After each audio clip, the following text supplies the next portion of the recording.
શિવરાત્રીનું પર્વ આવી રહ્યું છે. વડોદરાવાસીઓ કાગડોળે શિવજી કી સવારીની રાહ જોઈને બેઠા છે. અલગ અલગ જગ્યા પર પૂજા અર્ચના કરવામાં આવી રહી છે. નવનાથ મહાદેવમાંનું એક એટલે કે સિદ્ધનાથ મહાદેવ મિત્રો મહામૃત્યુંજય જપની આહુતિ સાથે જ લઘુરુદ્ર હવનનું પણ આયોજન કરવામાં આવ્યું છે. વડોદરા નવનાથ કાવડયાત્રા સમિતિના અધ્યક્ષ નીરજભાઈ જૈને જણાવ્યું છે કે હાલ અત્યારે પ્રયાગરાજમાં મહાકુંભ મેળો ચાલી રહ્યો છે. પ્રયાગરાજથી કાશી ગયા હતા ત્યારે કાશીના મંદિરમાંથી અખંડ મહામૃત્યુંજય જપની આહુતિ અપાઈ હતી. શિવજ્યોતની વિચાર તેઓને આવ્યો. મહાશિવરાત્રિના પર્વના દિવસે અખંડ શિવજ્યોતનું આયોજન કરવામાં આવ્યું છે. શહેરના શિવભક્તોએ આહુતિ આપવા માટે આમંત્રણ પણ પાઠવ્યું છે. સાથે જ અખંડ યજ્ઞમાં જે કોઈ ભક્તો ભાગ લેવા માટે ઈચ્છતા હો તો તે આવી શકે છે. મહામૃત્યુંજય મંત્રની આહુતિ આપી શકાય છે. આહુતિ આપવા માટે સામગ્રી પણ અહીંયાથી કહેવામાં આવશે. 24 કલાક યજ્ઞમાં ભક્તો ભાગ લઈ શકે છે. યજ્ઞકુંડ માટે ખાસ પ્રકારનું આયોજન પણ કરવામાં આવ્યું છે. આ અંતર્ગત શિવરાત્રિના દિવસે સવારે 10 વાગે જ્યારે શરૂ થવાનું હોય ત્યારે નીરજભાઈ જઈને માહિતી આપી છે. નવનાથ મહાદેવ એ વડોદરાના રક્ષક દેવ છે. 2014થી નવનાથ મહાદેવ કાવડયાત્રા સમિતિ દ્વારા નવનાથ મહાદેવની કાવડયાત્રા 37 કિલોમીટર નીકળવામાં આવે છે અને શિવરાત્રી પર કંઈ ને કંઈ કાર્યક્રમ અમે કરતા આવ્યા છે.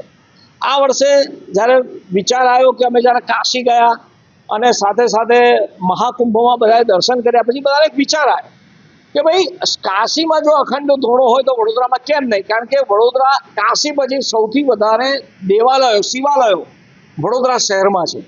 એટલે વડોદરા આમ જોવા જઈએ તો વિશ્વામિત્ર ઋષિના વખતની છોટી કાશી તરીકે ઓળખાય.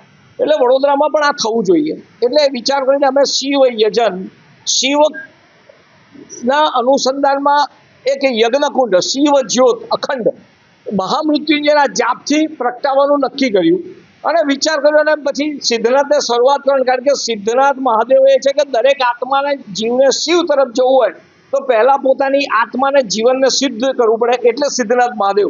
એટલે અમે શરૂઆત સિદ્ધનાથ મહાદેવથી કરી રહ્યા છે. અને દરેક લોકોને અમારી વિનંતી છે કે રોજ અહીંયા ગમે ત્યારે 24 કલાકમાં કોઈ પણ વ્યક્તિ ગમે ત્યારે આવીને પોતે જાતે બેસીને ઘરેથી લઈને આવે અથવા તો અહીંયા સમિતિઓની વ્યવસ્થા અહીંયા હવન સામગ્રીની વ્યવસ્થા રાખીશું. દરેક જણ આવીને પોતે અહીંયા આહુતિ આપી શકે.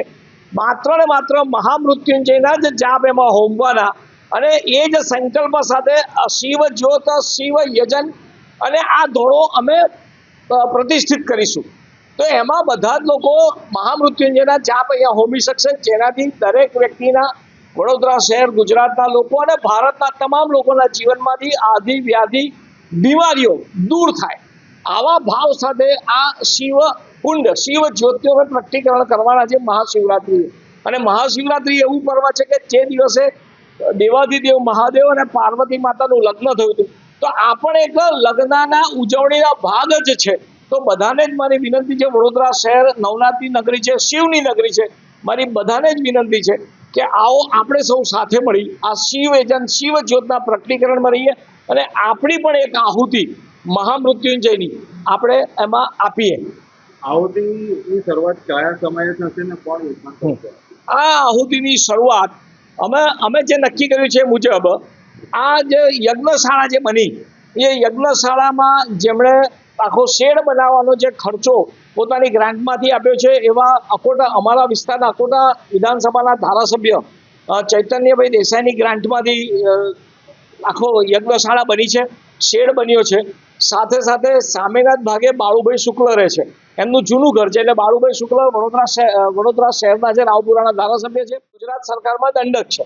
વડોદરા ભારતીય જનતા પાર્ટીના અધ્યક્ષ ડૉક્ટર વિજયભાઈ શાહ અને સાથે મનસુખભાઈ પટેલ રાષ્ટ્રીય સ્વયંસેવક સંઘ એના વડોદરા વિભાગના કાર્યવાહી છે. આમના હસ્તે પહેલી આહુતિ.